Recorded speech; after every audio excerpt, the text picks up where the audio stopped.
В эфире «Настоящее время недели». Как обычно, по воскресеньям в пражской студии я, Шахида Якуб. Здравствуйте. Смотрите сегодня в нашей программе. В истории современной России уволен самый высокопоставленный чиновник. Министр экономического развития Алексея Улюкаева обвиняют во взятке в 2 миллиона и сажают под домашний арест. Что же все-таки произошло и кому это было нужно? Куда уплывают из бюджетов деньги на постсоветском пространстве и как их вернуть в казну? Верните наших детей. Матери десятков похищенных молодых людей в Дагестане уже отчаялись ждать объяснения от правоохранительных органов. Они объединились в общественном движении, чтобы единым фронтом добиваться освобождения своих сыновей, мужей и братьев. Итак, главным событием недели стало задержание Алексея Улюкаева, теперь уже бывшего министра экономического развития России. Взяли его в ночь на 15 ноября сотрудники Следственного комитета по обвинению в получении взятки в особо крупном размере. 2 миллиона долларов. Это арест самого высокопоставленного чиновника в современной истории России. И интересен он еще и тем, что Улюкаев в прошлом ближайший соратник Егора Гайдара и один из последних членов первой команды российских реформаторов, остававшихся в нынешнем правительстве. По информации Следственного комитета, его взяли с поличным. Деньги чиновник якобы потребовал у компании «Роснефть» за положительное решение его министерства о покупке госпакета акций компании «Башнефть», компании «Роснефть». Сам Алексей Улюкаев свою вину отрицает. Как сообщают источники, близкие к Улюкаеву, он еще летом говорил, что покупка контролируемой государством «Роснефтью» другой такой же компании является неправомерной. Задержание работающего федерального министра за взятку – случай в России беспрецедентный. Несмотря на то, что за последний год по обвинению в коррупции были арестованы несколько губернаторов, высокопоставленных сотрудников Следственного комитета и других чиновников, до сих пор действующих министров, никто не трогал. Алексей Улюкаев известен как системный финансист. Был первым заместителем министра финансов, заместителем главы Центробанка. На пост министра экономического развития был назначен 3 года назад.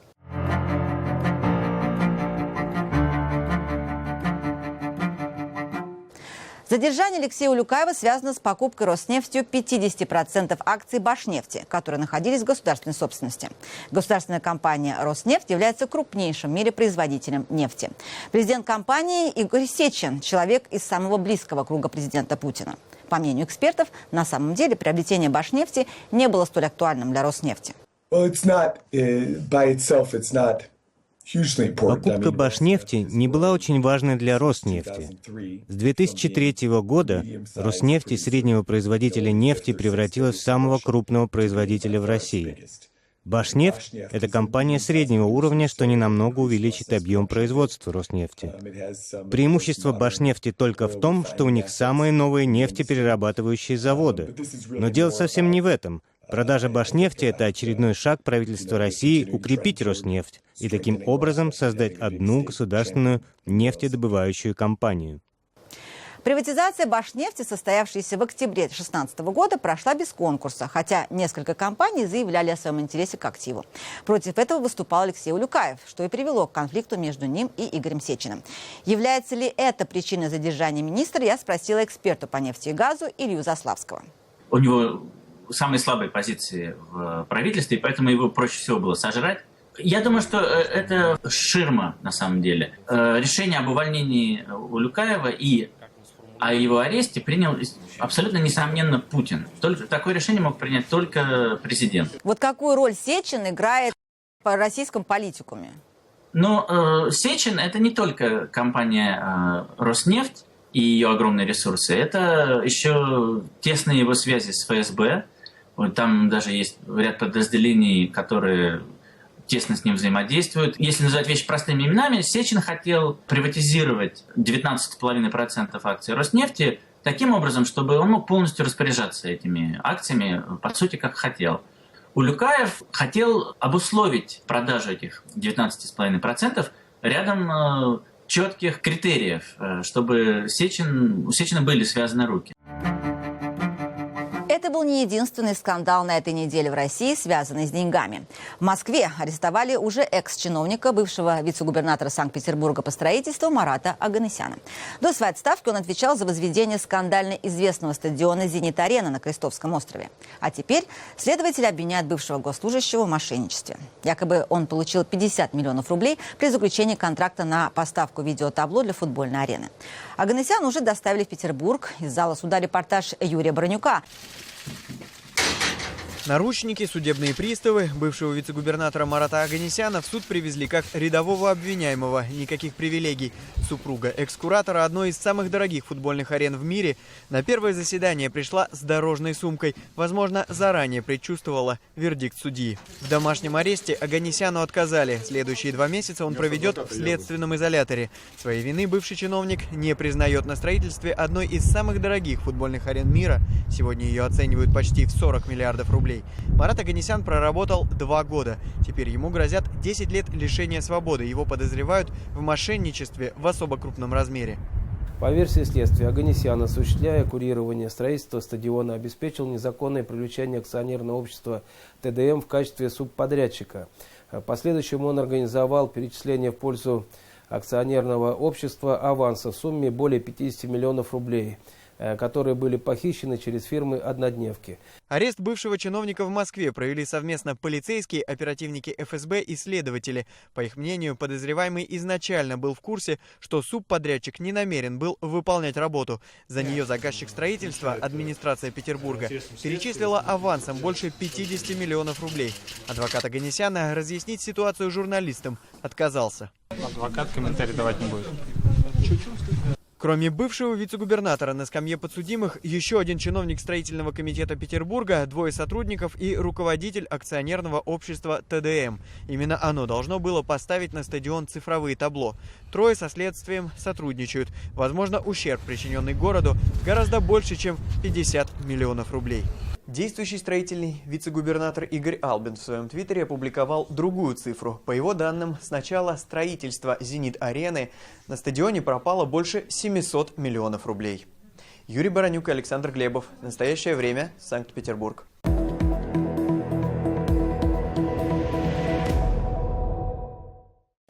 Пропавшие государственные деньги. В разные годы на территории бывшего СССР гремели громкие коррупционные скандалы. В разных странах государственная казна внезапно не досчитывалась миллионов, а то и миллиардов долларов. Где-то власти смирились и предпочли спустить все на тормозах, а где-то упорно ищут незаконно выведенные деньги. Но, как правило, шансов вернуть народное добро мало. Наиболее громкий случай напомнит Сергей Хиршфельд. 2015 год. Молдова. Центр Кишинева блокирован протестующими. Десятки тысяч человек вышли на улицы и потребовали немедленной отставки правительства и глав всех силовых структур. Основная причина – бесследное исчезновение более миллиарда евро за несколько дней до парламентских выборов. Эта гигантская сумма пропала из банков, где хранились в том числе и деньги пенсионеров. Украсть такие деньги без содействия властей практически невозможно. Несколько фигурантов дела были задержаны, однако ясности в главном вопросе, где деньги, это не добавило.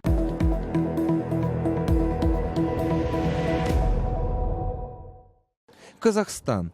Точный год определить невозможно. По данным международной организации Tax Justice Network, за последние четверть века из страны нелегально увели более, внимание, 140 миллиардов долларов. Только с 2010 года количество зарегистрированных в офшорах предприятий увеличилось в 5 раз. Один из самых громких коррупционных скандалов в Казахстане связан с ныне покойным бывшим зятем президента страны Нурсултана Назарбаева Рахатом Алиевым. Бывший муж Дариги Назарбаевой, доктор медицинских и экономических наук, дипломат, генерал-майор, руководитель разведки и налоговых служб Рахат Алиев поссорился с президентом и написал книгу «Бывший тесть». В ней он рассказал всему миру о том, как Назарбаев полностью контролирует экономику Казахстана, берет откаты у иностранных компаний и вообще считает страну семейным предприятием. В конце 2014 года прокуратура Вены обвинила Алиева в организации убийств. После многочисленных угроз с родины Алиев попросил убежища и сам сдался австрийским властям. Найден повешенным в одиночной камере в тюрьме под Веной. Следствие по фактам коррупции в Казахстане ведется в Европе и США уже много лет. Однако ВОЗ и ныне там.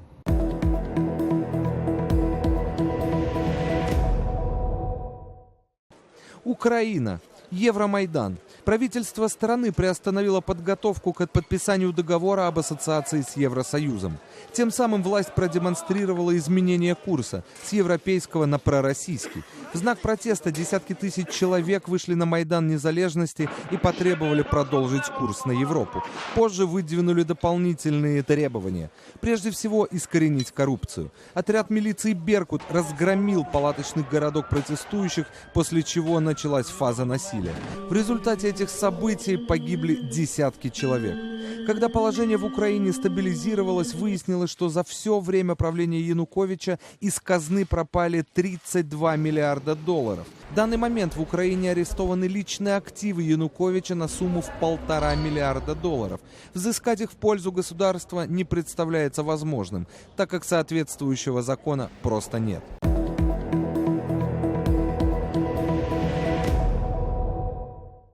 Куда и как вкладываются краденые из госказны деньги и можно ли их вернуть обратно? Об этом в нашей дискуссии, записанной несколькими днями ранее.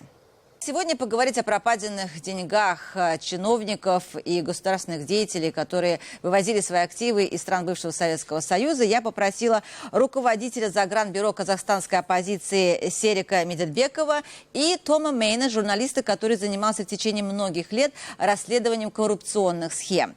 Первый вопрос у меня к Серику. Серик, правительство Казахстана уже в течение нескольких лет пытается найти и вернуть деньги, которые якобы украл из Казахстана, вывез из Казахстана бывший зять нынешнего президента Нурсултана Назарбаева Рахат Алиев.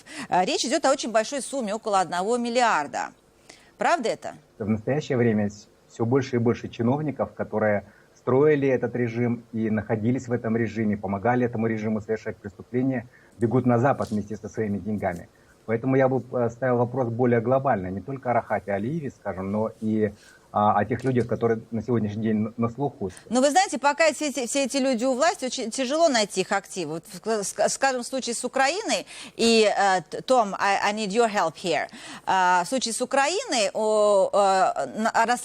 стали расследовать активы Януковича только после того, как совершился Майдан. В этом-то и проблема. После того, как совершаются революции, начинаются попытки по возвращению активов, удается вернуть лишь небольшую часть, а иногда вообще ничего. Это очень длительный процесс, ведутся расследования, переговоры, в некоторых участвует сразу несколько стран и так далее. Но вопрос не в этом. Вопрос в том, как сделать так, чтобы так называемый черный нал не вывозили в Британию или в офшоры. Вы узнали, где эти деньги лежат. Что будет дальше? Вы собираетесь какой-то процесс начать, чтобы эти деньги вернули в казну Казахстана? Но мы на сегодняшний день, наша задача не только идентифицировать и, скажем, вернуть в страну эти деньги, да, но и мы выступаем в первую очередь за то, чтобы здесь на Западе создавались прецеденты нахождения таких денег, наказания таких людей. И для того, чтобы послать месседж в страну о том, что невозможно воровать у себя внутри страны, потом вывозить капитал и спокойно жить здесь на Западе. Спасибо, Серик. У меня теперь вопрос к Тому.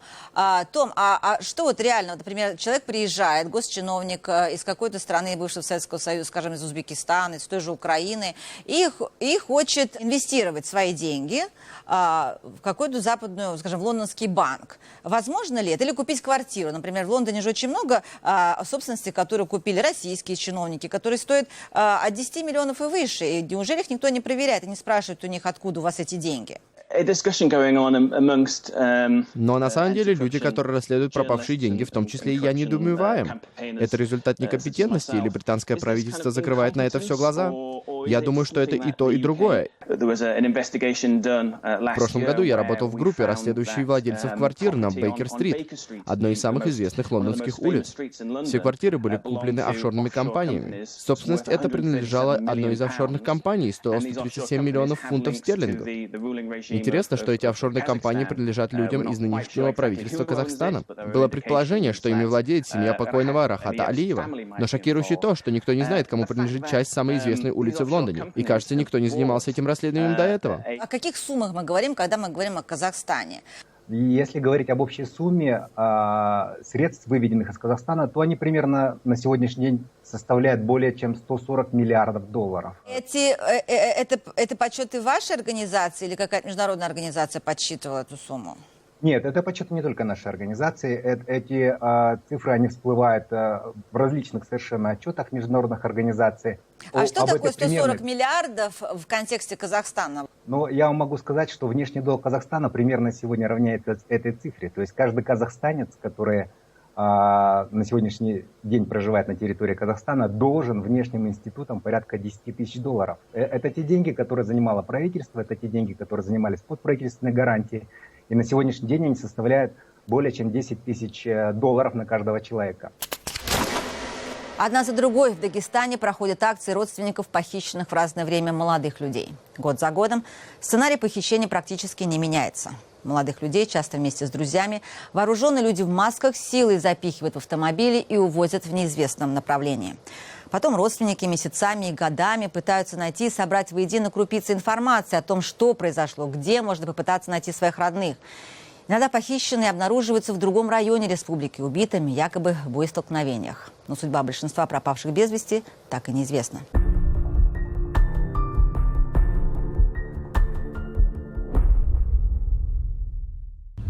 Жарким июньским днем 2013 года Шамиль Абдулаев вышел после молитвы из дома родственника вместе со своим другом и тезкой Шамилем Закаригаевым. Однако по Махачкалинской улице они успели пройти всего около 500 метров. Потом очевидцы рассказали, что к молодым людям подъехали 3 машины, из которых выскочили вооруженные люди и открыли стрельбу. В упор выстрелили, подстрелили, он упал. Закаригаев упал. Когда подбежали к нему, еще раз 2 раза в спину выстрелили. Моего брата Абдулаева Шамиля закинули на заднее сиденье белой приоры, а Закаригаева закинули в багажник белой приоры и на скорости уехали. Это все происходило в течение 5 минут. С тех пор, вот уже более 3 лет, Седрат безуспешно пытается найти своего брата и людей, которые пытаются выяснить, что же случилось с их родными, в Дагестане все больше. После очередной волны исчезновений молодых людей, когда по данным правозащитного центра «Мемориал» только за 3 недели этой осенью в Дагестане были похищены 12 человек, родственники пропавших объединились в движение «Сердце матери» и вышли на центральную площадь дагестанской столицы. Раздетый, в одних футболках забрали детей. В одних футболках, на голую ногу, тапочках. Уже такие холода, где содержатся, чего, мы даже ничего не знаем о них. Официально расследования исчезновений людей идут и проводятся следственные мероприятия. Матерей призывают набраться терпения и молча ждать результатов. Однако даже те, кого эта беда коснулась лишь недавно, не верят в действенность расследований. Мой сын похищен. Джамалуддинов Шамиль Магомедович, 90-го года рождения, город Хасавюрт. Моего сына похитили 4 октября. Почти месяц, как людей похитили. Есть там люди, которые похищили 3 месяца, и 4 месяца, и 5 месяцев. Люди, матеря ходят, плачут здесь везде по всем инстанциям. И никаких действий, никаких положительных для нас сдвигов мы не видим в этом в их работе.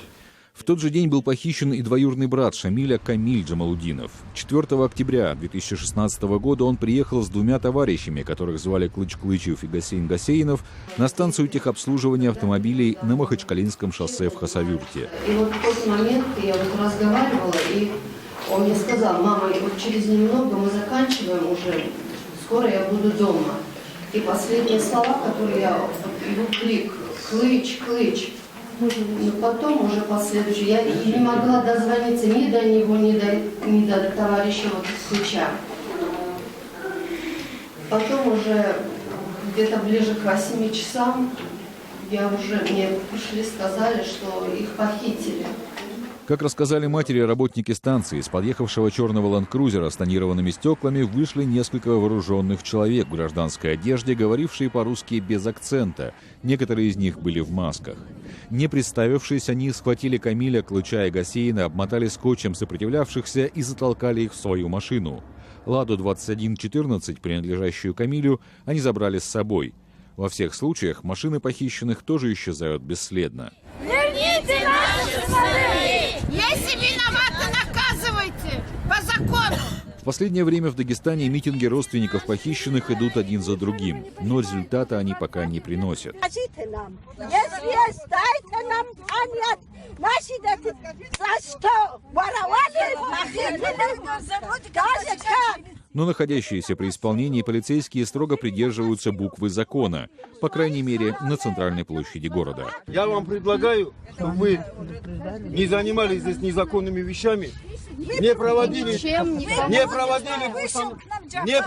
в нарушении закона публичных мероприятий и покиньте площадь самостоятельно.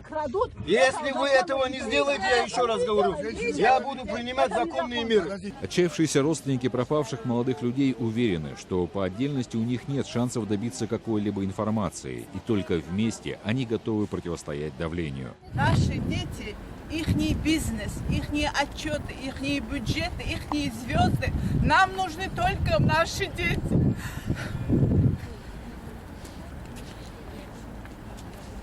Прекратите в Дагестане красть молодых, здоровых ребят.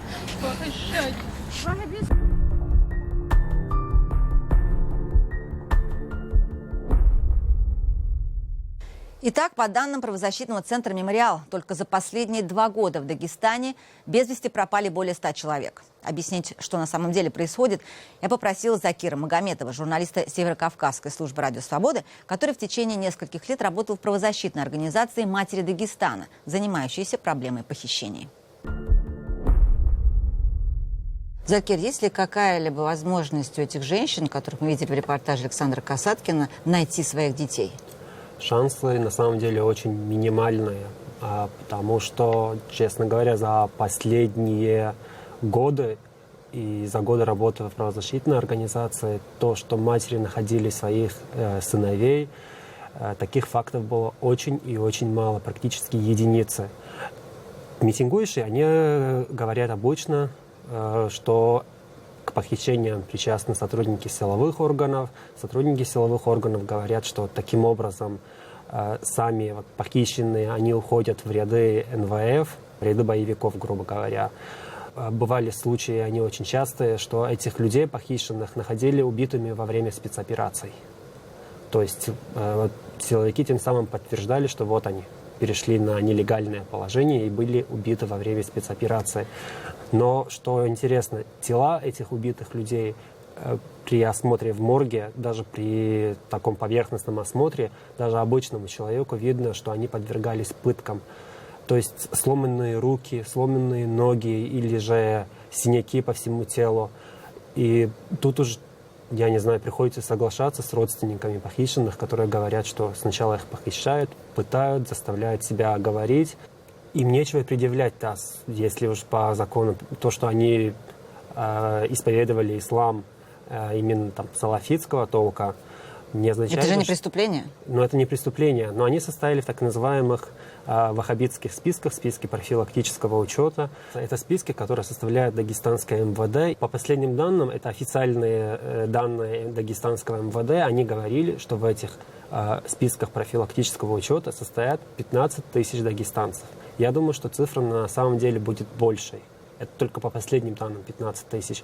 У этих людей, которые находятся в списке, у них, как правило, проблемы с передвижением. Переезжая из одного города в другой, например, их постоянно останавливают, досматривают их машины. Это занимает там час или два. В этих же списках состоят и адвокаты, и правозащитники. А может быть, вот эти люди, которые были похищены, они все-таки, может быть, и уехали в ИГИЛ? Мы же знаем, что многие бойцы так называемого ИГИЛа, они из Северного Кавказа. Как правило, родственники знают, что уехали в ИГИЛ. И те, которые знают, они не выходят на митинги. И если уезжают в ИГИЛ, они с детьми, с женами уезжают. Похищение людей и вот эти спецоперации, это все можно отчасти расценивать как борьбу за бюджет. Это же и работа на статистику. Чем больше статистики, что вот таких-то преступлений раскрыто, тем больше и тех же звезд на погонах, и того же бюджета.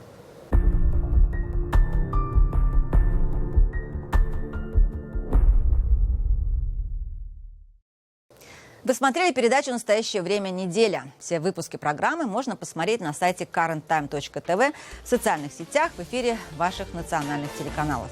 Я Шахида Якуб, и наша пражская команда прощается с вами до следующего воскресенья. Всего хорошего.